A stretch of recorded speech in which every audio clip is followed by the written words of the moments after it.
biko achọrọ m iwere nwantịntị oge gị tochitụrụ gị ọrụ ole na ole onye Igbo jiri iberibe jụ si na ọ dịkwa gị mma.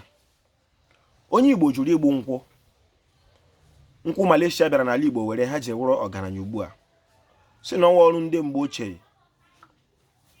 Onye Igbo jụrụ ịkụ ngwọ.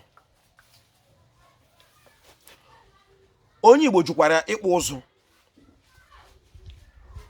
Onye Igbo jụkwara ịkwa nka. Ọ bụrụ na m gụrụcha ya gawa, ọtụtụ ọrụ ole na ole onye Igbo jụrụ were iberibe ebe ọ na-ege akụkọ ndị ọcha. Onye Igbo ga-anabata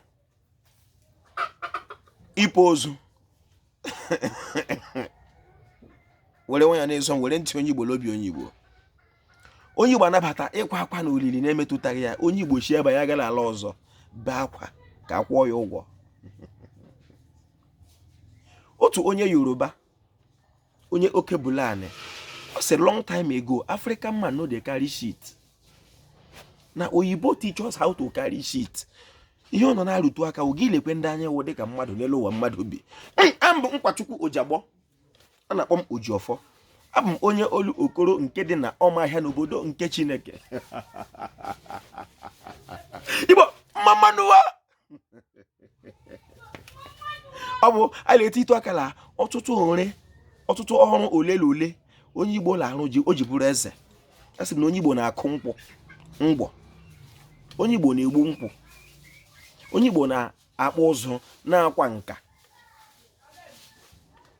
Onye Igbo na-agba nta. Onye Igbo na-egwu ji, a na-enwe di ji. Ihe mere Igbo eze. Onye Igbo were iberibe ebe ọ na-ege ihe kwuru n'oge ọlụ ndị eze. Ozi nwanna Paul degara onye Rome ka onye Igbo vu n'isi ya aka ya njọ. Ihe kwuru na Jerusalem mere na Kapanion. Onye Igbo egere akụkọ hapụ ọrụ mmarị ya n'aka nna ya ziri ya. Onye Igbo na-achụ nta. Họrọzie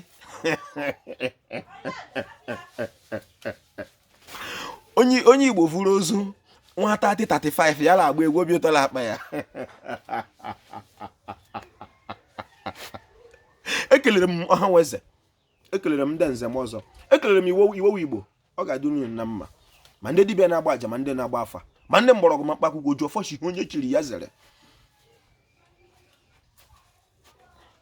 Onweghị ebe anyị ji azụ eje dịka ndị Igbo ma iwepụ self knowledge.